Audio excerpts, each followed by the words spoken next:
Vous vous êtes déjà demandé ce que la Bible dit vraiment sur les tatouages? Marquer son corps est-il un acte de rébellion ou peut-il être une forme d'expression de notre foi? Dans la vidéo d'aujourd'hui, nous allons plonger dans les Écritures pour démystifier les mystères et les vérités sur les tatouages à la lumière de la Bible. Si vous envisagez de vous faire tatouer ou si vous voulez simplement mieux comprendre cette pratique sous une perspective chrétienne, cette vidéo est pour vous. Nous allons approfondir la discussion sur l'approche biblique des tatouages, en analysant spécifiquement ceux qui est mentionné dans le livre du Lévitique. Au chapitre 19, verset 28, nous trouvons une instruction claire. Vous ne ferez point d'incision dans votre chair pour un mort, et vous ne ferez point de tatouage sur vous. Je suis l'Éternel. Ce passage est souvent cité dans les débats sur la permissivité des tatouages dans la vie chrétienne, mais pour comprendre pleinement ses implications, nous devons regarder au-delà du texte et comprendre le contexte culturel et historique dans lequel il a été écrit. À l'époque où cette loi a été donnée aux Israélites par l'intermédiaire de Moïse, ils étaient en train de se former et de définir leur identité en tant que peuple de Dieu, ayant récemment échappé à l'esclavage en Égypte. Les nations environnantes, avec lesquelles les Israélites auraient certainement eu des contacts, pratiquaient une variété de rituels impliquant des marques corporelles, y compris des tatouages et des incisions dans le corps. Ces pratiques n'étaient pas simplement décoratives.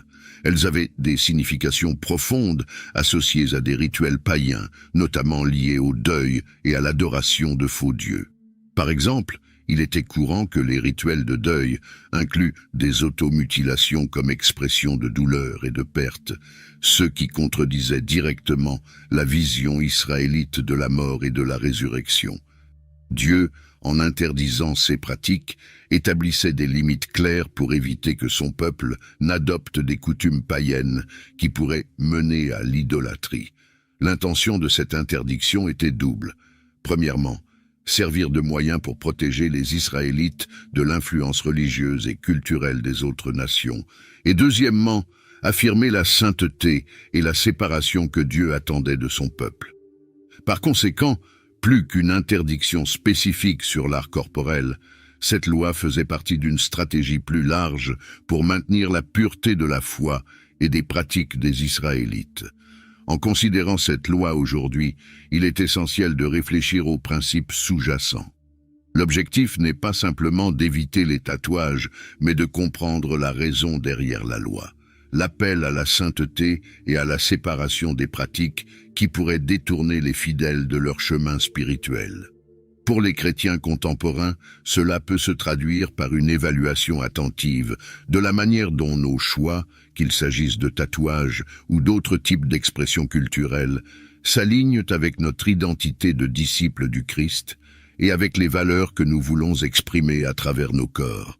Lorsque nous examinons les lois de l'Ancien Testament, nous trouvons une vaste collection de normes régissant tout, de l'alimentation à l'habillement et aux comportements sociaux des Israélites.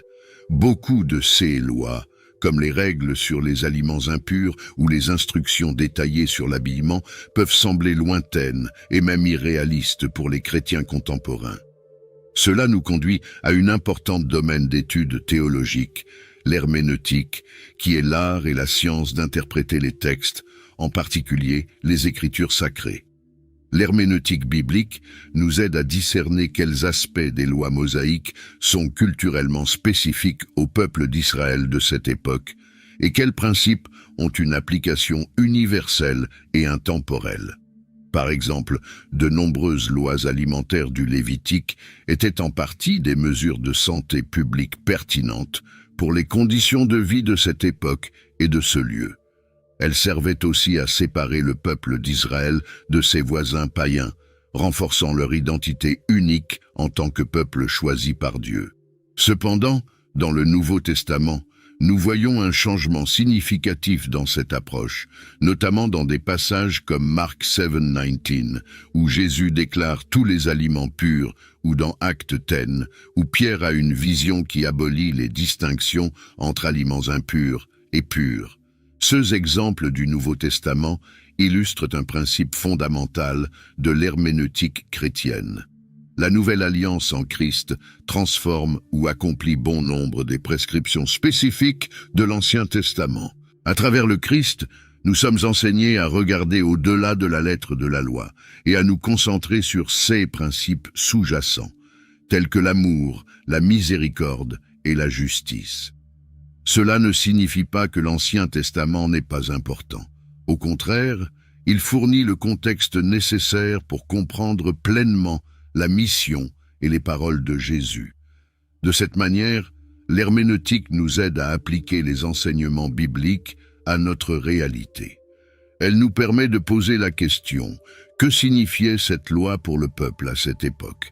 Quel est le principe derrière cette loi? Comment ce principe s'applique-t-il à ma vie aujourd'hui? Ce processus évite non seulement une application littérale et souvent impraticable des anciennes lois, mais nous engage également dans une pratique vivante et dynamique de la foi qui cherche continuellement à comprendre la volonté de Dieu pour nous dans nos propres contextes.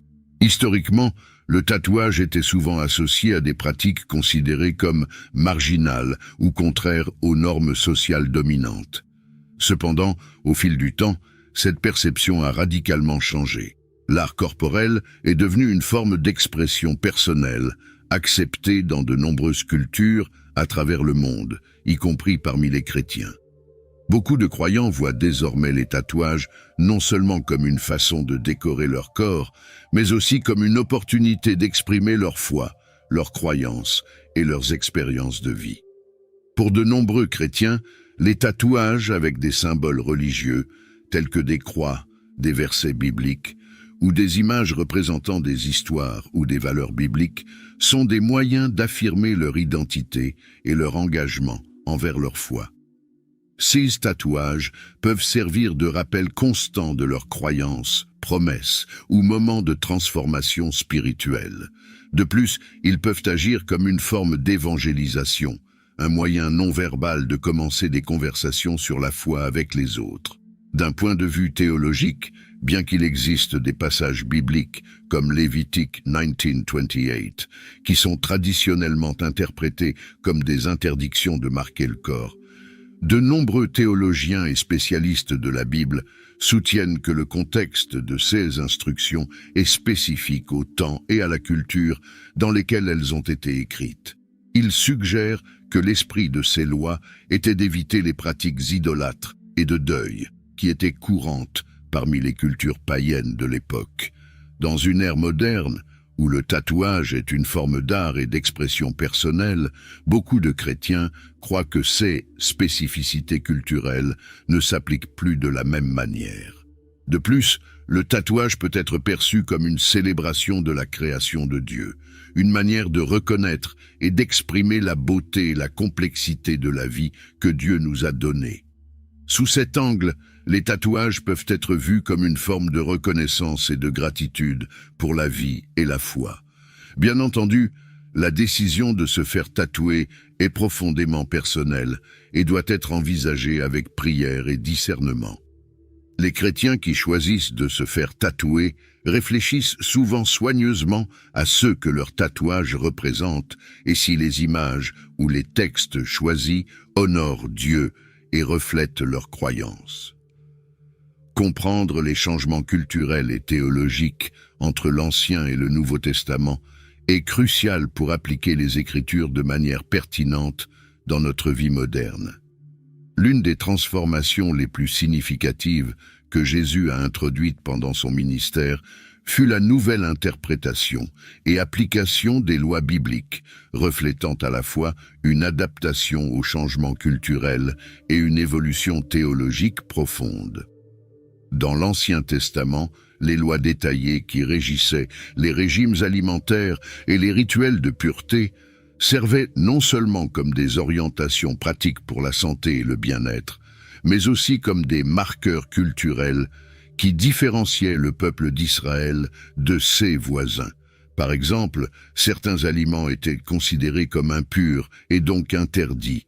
Ces interdictions renforçaient l'identité communautaire et fortifiaient l'adhésion à la foi juive, tout en servant de mécanisme pour éviter des pratiques considérées comme idolâtres ou immorales selon les normes de l'époque.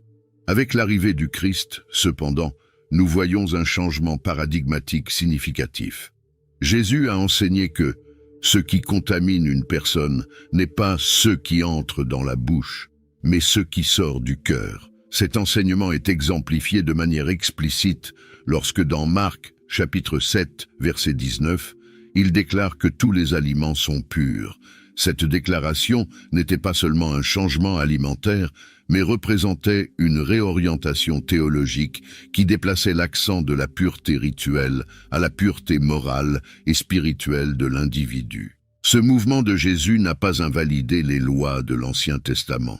Au contraire, il les a accomplies, apportant une nouvelle interprétation qui mettait l'accent sur l'intention derrière l'action.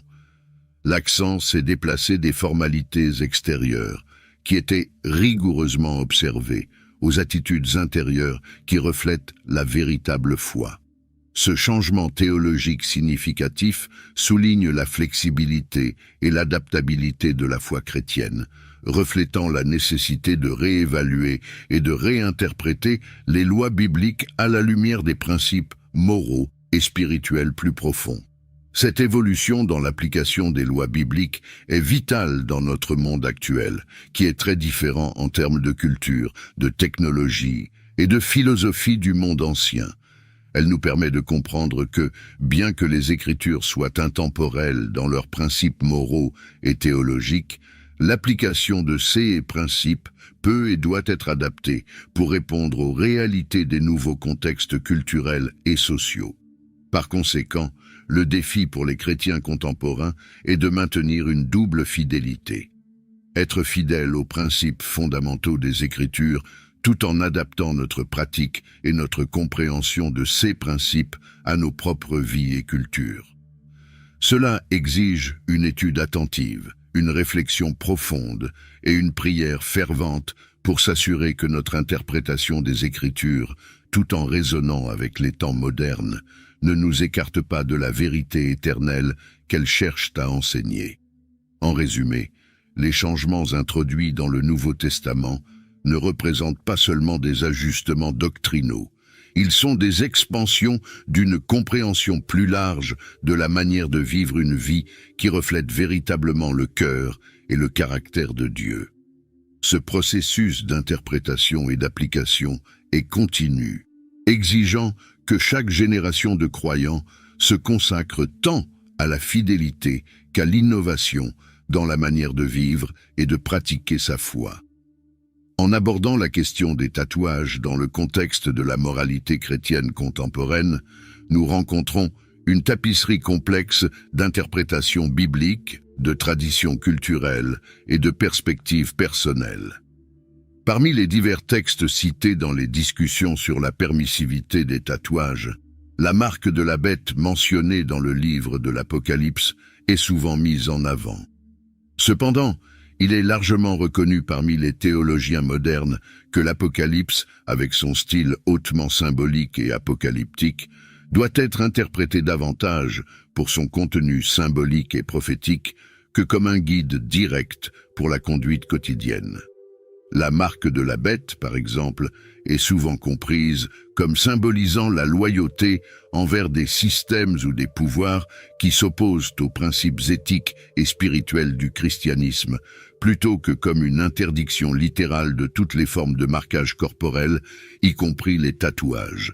Cette interprétation ouvre la voie à une considération plus nuancée des tatouages dans la vie des chrétiens d'aujourd'hui, en se concentrant moins sur l'interdiction et davantage sur la signification et le but derrière le choix de se tatouer. De nombreux chrétiens qui optent pour des tatouages les voient non seulement comme une forme d'art, mais aussi comme une expression profonde de leur foi et de leur identité personnelle. Les tatouages qui incorporent des symboles chrétiens, des versets bibliques ou des images représentant des moments significatifs de leur parcours spirituel sont vus comme des déclarations de foi et des rappels permanents de leurs engagements spirituels. Ces tatouages peuvent fonctionner comme une forme de témoignage, suscitant des dialogues sur les croyances religieuses et personnelles avec ceux qui les voient. Cependant, la décision de se tatouer implique également des considérations sur l'impact social et personnel du tatouage. Par exemple, tandis que certains tatouages peuvent être perçus comme une affirmation positive des valeurs chrétiennes, d'autres peuvent inclure des symboles ou des messages qui sont perçus comme offensants ou en désaccord avec les principes chrétiens d'amour et de respect mutuel. Dans ce contexte, le choix d'un tatouage nécessite une réflexion soigneuse non seulement sur l'art en soi, mais aussi sur la manière dont il sera perçu au sein de la communauté de l'individu et plus largement.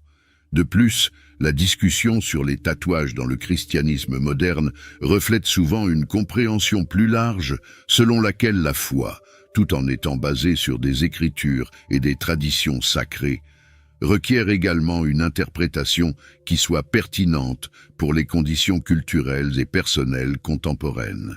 Cela signifie qu'au lieu d'une interdiction directe, de nombreux leaders et communautés chrétiennes adoptent une approche de discernement, où ils encouragent les membres à considérer attentivement comment leurs choix, y compris les tatouages, s'alignent avec leurs valeurs chrétiennes et comment ils affectent leur vie spirituelle et leur témoignage. Par conséquent, la question des tatouages dans la moralité chrétienne contemporaine ne concerne pas seulement l'autorisation ou l'interdiction, mais consiste à comprendre et à appliquer les principes bibliques d'une manière qui respecte à la fois la tradition et les besoins individuels. Il est encouragé que chaque chrétien, en envisageant un tatouage, cherche des conseils par la prière, l'étude des Écritures et la consultation avec la communauté de foi afin de garantir que ces décisions reflètent un engagement authentique envers la foi et un témoignage respectueux et réfléchi au monde. Lorsque nous considérons les décisions concernant le corps sous une perspective chrétienne, la notion que le corps est un temple du Saint-Esprit, comme le mentionne Paul dans 1 Corinthiens 6, est fondamentale. Cette compréhension influence profondément la manière dont les chrétiens doivent réfléchir à diverses formes d'expression corporelle, y compris les tatouages. Explorons la pertinence de ce passage et comment il peut guider les chrétiens dans leurs décisions personnelles, notamment en ce qui concerne les tatouages. Paul, en écrivant aux Corinthiens, souligne la sainteté du corps humain, soulignant que nous ne sommes pas propriétaires de nos propres corps. Ils ont été achetés à un prix, et ce prix est le sacrifice du Christ sur la croix. Cette perspective transforme la manière dont nous devons traiter nos corps, non pas comme de simples objets de satisfaction personnelle ou d'expression, mais comme des sanctuaires de l'Esprit de Dieu. Ainsi, toute décision affectant notre corps, y compris la pratique de se faire tatouer, doit être envisagée à la lumière de cette vérité sacrée. La décision de se faire tatouer, donc, n'est pas simplement une question d'esthétique ou d'expression individuelle. Pour le chrétien, cette décision doit refléter une considération de la manière dont ce choix glorifie Dieu et reflète les valeurs du royaume. La question qui se pose est la suivante. Le tatouage envisagé est-il une manière de glorifier Dieu? Reflète-t-il ou promeut-il d'une manière ou d'une autre des pratiques qui sont idolâtres ou qui contredisent les principes bibliques? Ce sont des questions essentielles qui doivent être méticuleusement examinées. Par exemple, des tatouages incorporant des symboles chrétiens ou des écritures peuvent être vus comme une extension de la foi d'une personne, une forme de témoignage visuel qui peut inspirer ou encourager les autres. En revanche, des tatouages avec des images ou des symboles pouvant être associés à des croyances ou des pratiques contraires aux enseignements chrétiens doivent être évités, car ils peuvent semer la confusion ou même scandaliser les observateurs sur ce que signifie vivre une vie qui honore Dieu.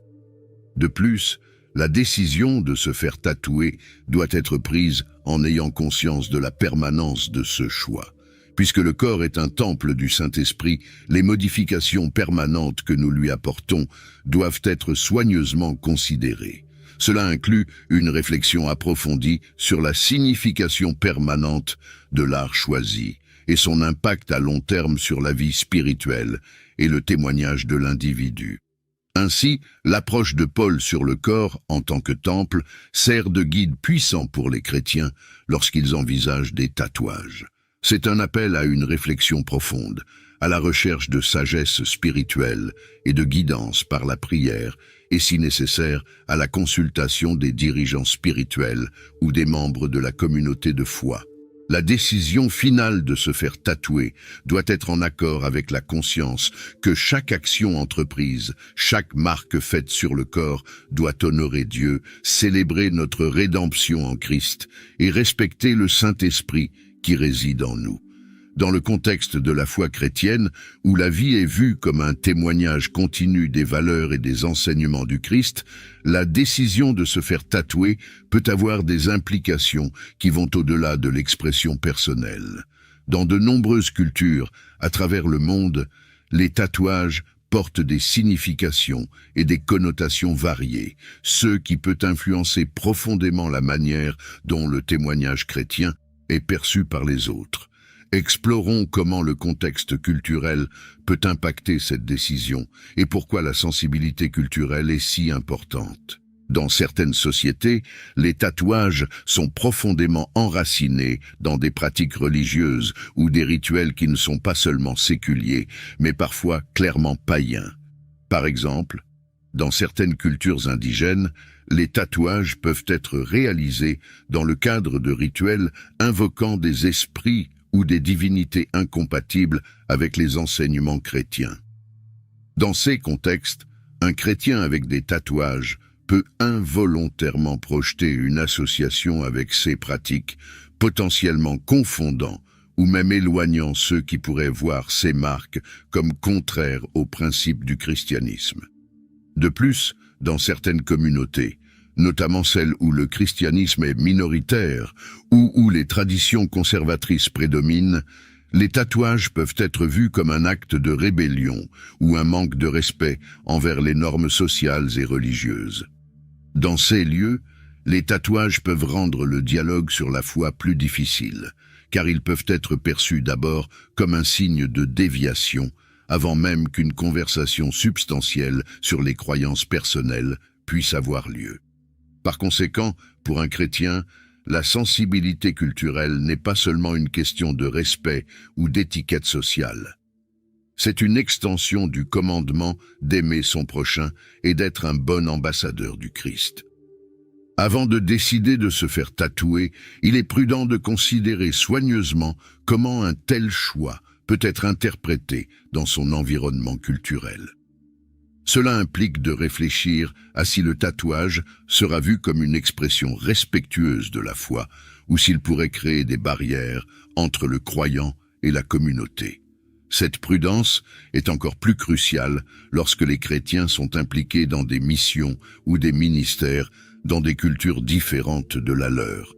La capacité de se connecter et de servir efficacement d'autres personnes peut être facilement compromise par des malentendus ou des préjugés concernant les tatouages. Cela ne signifie pas que tous les tatouages sont inappropriés ou doivent être évités universellement. Au contraire, cela signifie que la décision de se faire tatouer doit être prise avec une profonde considération des implications culturelles et de l'impact potentiel sur le témoignage chrétien. Ainsi, bien que la décision de se faire tatouer soit personnelle et puisse être une expression significative de foi ou d'identité personnelle, il est vital que les chrétiens considèrent également le contexte culturel plus large. En faisant cela, ils s'assurent que leurs actions, y compris le choix de se tatouer, sont en harmonie avec leur engagement à vivre de manière à honorer Dieu et à promouvoir l'Évangile. La sensibilité culturelle, par conséquent, n'est pas seulement une question de naviguer dans les complexités sociales. C'est une partie intégrante de vivre de manière authentique et respectueuse en tant que disciple du Christ dans un monde diversifié. La décision de se faire tatouer est un choix personnel qui comporte de nombreuses implications, en particulier pour un chrétien cherchant à vivre une vie reflétant les valeurs et les enseignements du Christ. C'est pourquoi cette décision doit être prise avec beaucoup de soin et impliquer un profond processus de réflexion et de discernement spirituel. Explorons comment la prière, la réflexion et la consultation avec la communauté de foi sont essentielles pour garantir que la décision de se faire tatouer soit alignée avec un engagement authentique envers le Christ et glorifie Dieu.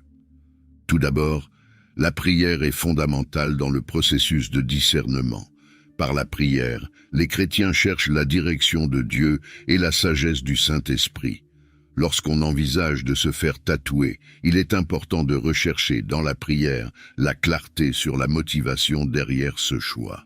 Les questions à poser en prière peuvent inclure: ce tatouage honore-t-il Dieu? Reflète-t-il mes valeurs chrétiennes? Et comment ce choix affectera-t-il mon témoignage auprès des autres?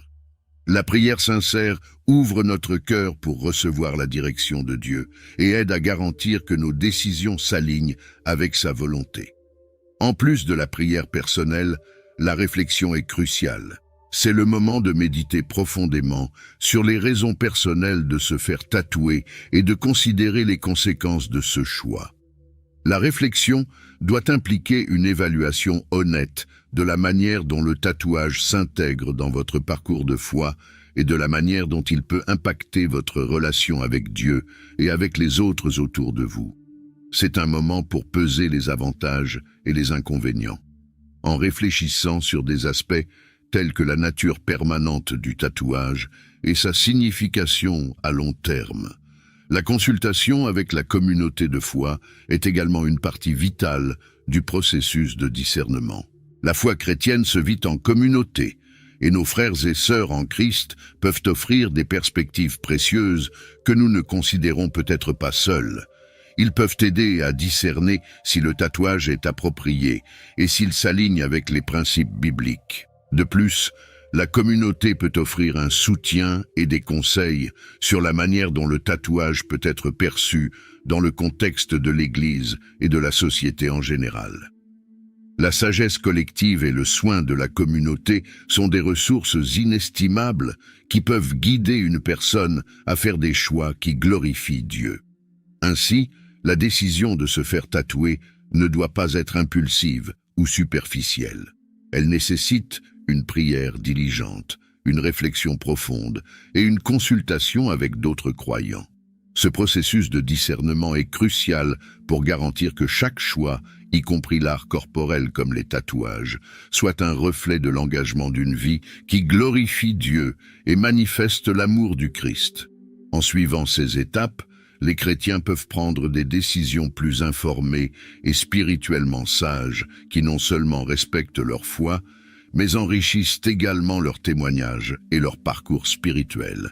Et c'est ainsi que nous concluons notre réflexion sur la décision de se faire tatouer à la lumière des principes chrétiens. J'espère que cette discussion a éclairé certaines des considérations spirituelles et communautaires qui peuvent aider à guider ce choix personnel. Si vous avez trouvé cette vidéo utile et éclairante, n'oubliez pas de laisser un like. Cela aide vraiment à promouvoir notre contenu et à atteindre plus de personnes qui peuvent bénéficier de ces réflexions. Et si vous n'êtes pas encore abonné à la chaîne, profitez-en pour vous abonner et activer la cloche de notification pour ne manquer aucune de nos futures vidéos. De plus, j'aimerais entendre votre avis et vos expériences liées au sujet d'aujourd'hui. Avez-vous déjà envisagé de vous faire tatouer? Comment votre foi a-t-elle influencé cette décision? Laissez votre commentaire ci-dessous, car il est toujours enrichissant de partager et d'apprendre des expériences de chacun. Merci beaucoup d'avoir regardé, que Dieu vous bénisse, et à la prochaine vidéo.